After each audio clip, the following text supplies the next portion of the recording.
O vídeo que você clicou já vai começar, mas antes, deixe seu like, compartilhe e se inscreva no canal. TV Flórida, a sua TV brasileira nos Estados Unidos. Além disso, Coronel, perfeito.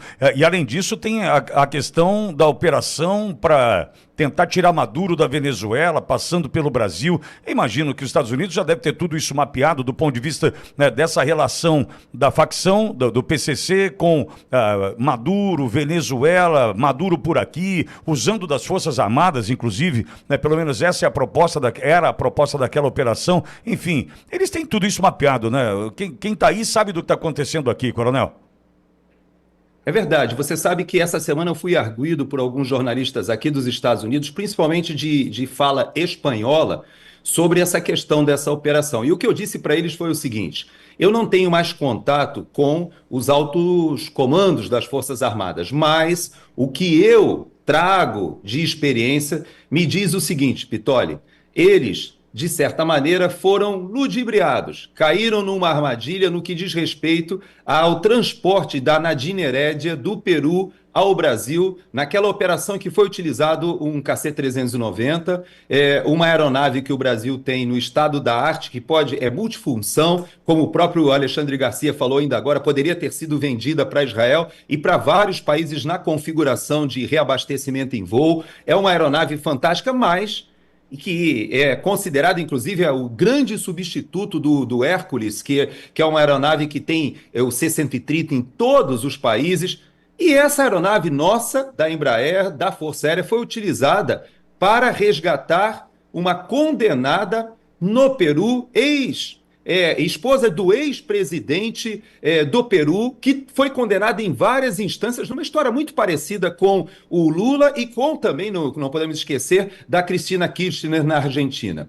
E as Forças Armadas, eu dizia para esses jornalistas que me perguntaram, eu disse: eu acho muito difícil que as Forças Armadas caiam nessa armadilha pela segunda vez. Porque, obviamente, não foram utilizadas, no caso peruano, para um resgate de uma condenada em outro país que fazia e que integrava aquele grupo de corrupção do Foro de São Paulo, não foram utilizadas sabendo das consequências, provavelmente, porque quando houve a reverberação e uma grande crítica às Forças Armadas por terem sido utilizadas ou se deixarem utilizar para um tipo de ação como essa, eu sei que nos bastidores, principalmente há um fervilhar de opiniões dos oficiais da reserva, oficiais generais da reserva, aquilo desceu como engolindo um sapo terrível. E eu sei que isso não aconteceria novamente. Por isso eu digo para você, Pitoli,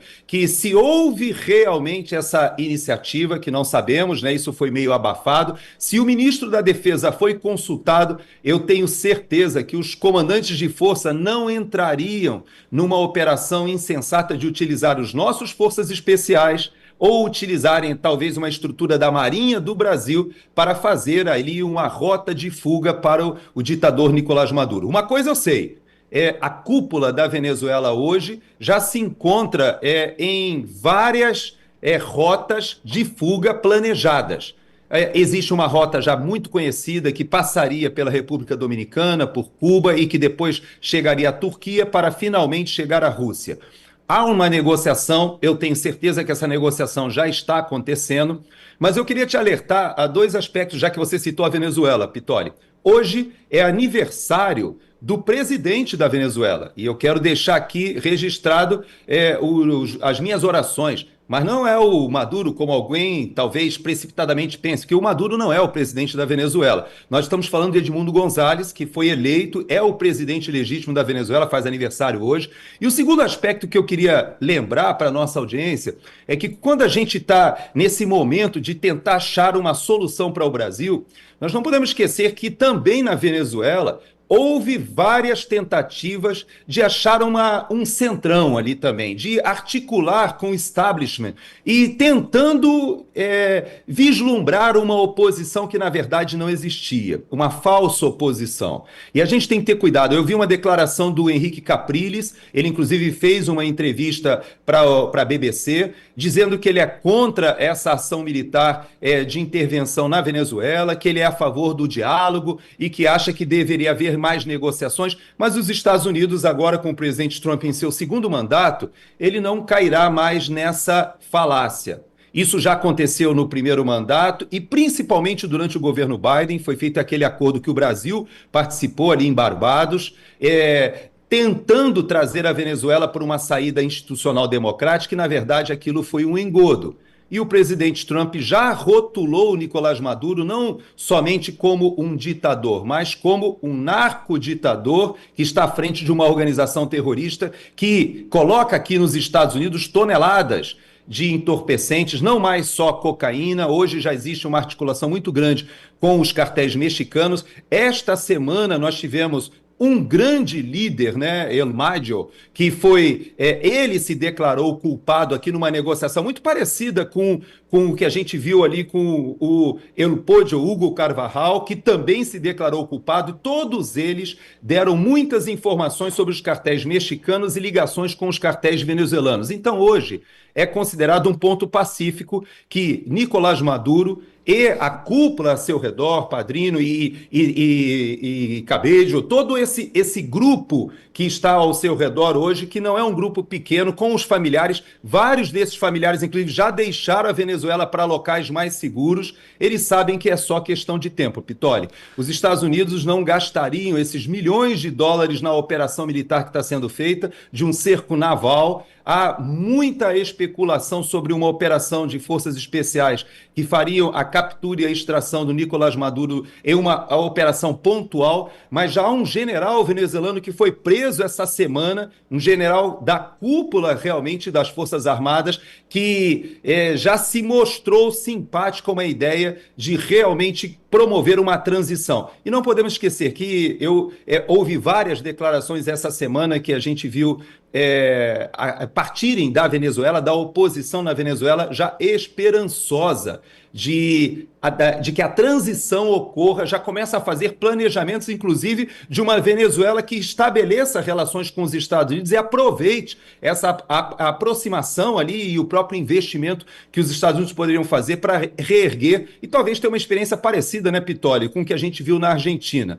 Eu estive com você lá também, na transição. A gente sabe que a Argentina era considerada um país já insolvente, quase sem solução, e hoje a gente vê a Argentina se soerguendo, e essa é a nossa torcida pelos irmãos venezuelanos também, que encontrem o seu caminho. Até porque, né, Pitoli, caindo Maduro, cai Gustavo Petro, já caiu ali Evo Morales na Bolívia, deve cair também, de qualquer maneira, o ditador da Nicarágua, Honduras vai no mesmo caminho, Cuba, que é o último bastião dessa ditadura que foi espraiada do Foro de São Paulo, e por que não dizer Lula, que é o último remanescente daquele planejamento inicial. Ainda tem o Ortega ali na Nicarágua, ali cambaleando, já há 20 anos no poder, mas Lula também será alcançado. Por isso eu digo para você, Pitoli, que eu não acredito que Lula participe das eleições do ano que vem, até porque grande parte daqueles que o sustentaram não tem nada a ver com o Foro de São Paulo, não tem nada a ver com esse grupo que já teve um protagonismo aí no século passado.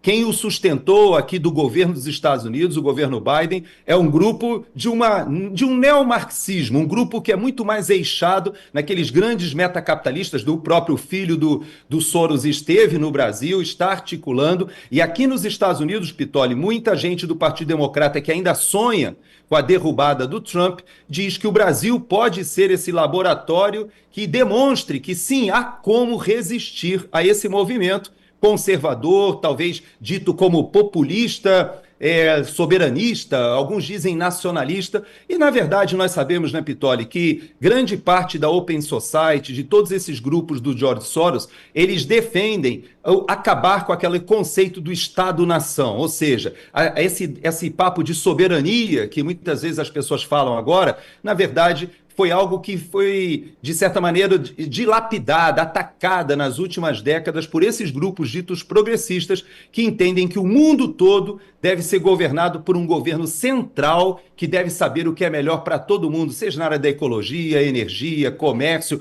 políticas e várias das questões atropelando até as sociedades, as culturas locais. E é exatamente isso que o presidente Trump tenta reverter agora aqui nos Estados Unidos. É uma luta difícil, não está ganha, pelo contrário. e que o Brasil terá que encontrar a sua própria solução, né, Pitoli? Sim, e ao mesmo tempo Lula propondo retalhar os Estados Unidos, né? Ou seja, na contramão disso tudo, o Lula vive o quanto pior melhor, pelo menos essa é a minha sensação, mostrando que não tem disposição alguma, né, de buscar um acordo, buscar pacificar ou arrefecer essa história, não é, Coronel? Lula está numa situação muito difícil, viu, Pitoli? A verdade é que ele ficou completamente desamparado. Porque Lula, atualmente, ele nem será o representante do capital, desse capital que eu disse globalista, neomarxista, que é representado por vários grupos, mas que no Brasil a nossa audiência consegue entender melhor por causa do Soros, do seu filho, da Open Society, de várias das nossas ONGs que são alimentadas e foram alimentadas com o governo dos Estados Unidos aqui pelo pagador de impostos da USAID, mas continuam sendo alimentadas por várias dessas organizações internacionais. De certa maneira, o que o Lula hoje se encontra sonhando ainda com o Foro de São Paulo, que está numa debacle, está numa descendência gigantesca. Veja que a Bolívia, praticamente o Evo Morales foi extinto, aquele movimento, ele ainda resiste ali na área dos cocaleiros, mas na verdade, politicamente, a Bolívia já soltou seus presos políticos, inclusive a ex-presidente que injustamente foi presa, justamente a mulher que nem era a primeira, nem segunda, nem terceira na escala para assumir o governo da Bolívia na época da crise ali com Evo Morales, mas ela era a segunda do Senado, se eu não me engano, era vice-presidente, assumiu, promoveu eleições, trouxe o país para a situação de estabilidade democrática e foi presa. E injustamente presa. Da mesma forma acontece na Colômbia, também o ex-presidente, que é um grande líder ali, o Uribe, também foi reconduzido para fora da prisão domiciliar, porque há uma pressão hoje para que o Foro de São Paulo se desmonte na América Latina. Veja que o Chile e o Peru, que já integraram de alguma maneira ali o Foro de São Paulo, são ainda governados pela esquerda, mas não estão alinhados com Nicolás Maduro. Há um racha, a gente já percebe no Mercosul, o Brasil praticamente afastado do que seria Argentina e Paraguai. Paraguai hoje e Argentina se aproximando dos Estados Unidos. Equador, que já teve o Rafael Correa, grande amigo do Lula, também não conseguiu retornar ao Equador, continua no exílio lá na Bélgica. Também foi reeleito o Noboa, que se alinha e já reconheceu o próprio Nicolás Maduro como líder de uma organização terrorista. Então nós temos o cerco se fechando, né, Pitoli? Aquele saudoso para o Lula, Foro de São Paulo, Unasul, Conselho de Defesa Sul-Americano, ALBA, nada daquilo mais existe, Pitoli. Ele ainda tenta se manter, se você olhar essa última reunião que ele fez ali com os bonés, dizendo de soberania, gritando contra os Estados Unidos, parecendo um discurso do antigo Chávez ou atual do Maduro, isso não persiste, Pitoli. Então, se ele for abandonado pelo capital, que já vislumbra uma possibilidade de uma rota alternativa de negociação com Trump, que exclua o Lula, ele também não terá como se sustentar mais com Venezuela, Cuba, não há mais aonde ancorar aquela sua ideologia retrógrada e, de certa maneira, anacrônica.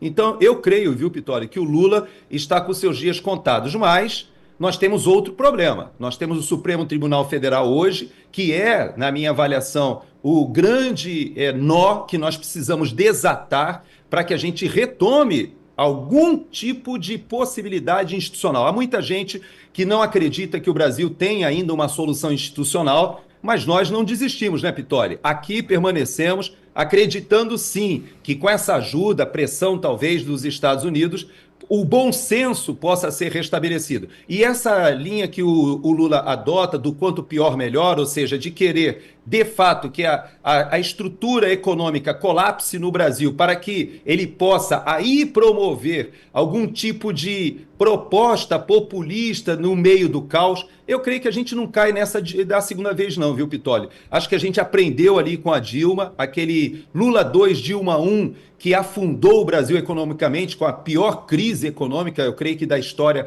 recente, moderna do Brasil. eu acho que o Brasil não vai por esse caminho, ou pelo menos não o sustentará politicamente nessa segunda tentativa de arrasar com a economia do Brasil, Pitolli. Se você chegou até aqui, é um bom sinal. Para assistir os vídeos completos, acesse nosso site ou baixe nosso aplicativo totalmente grátis.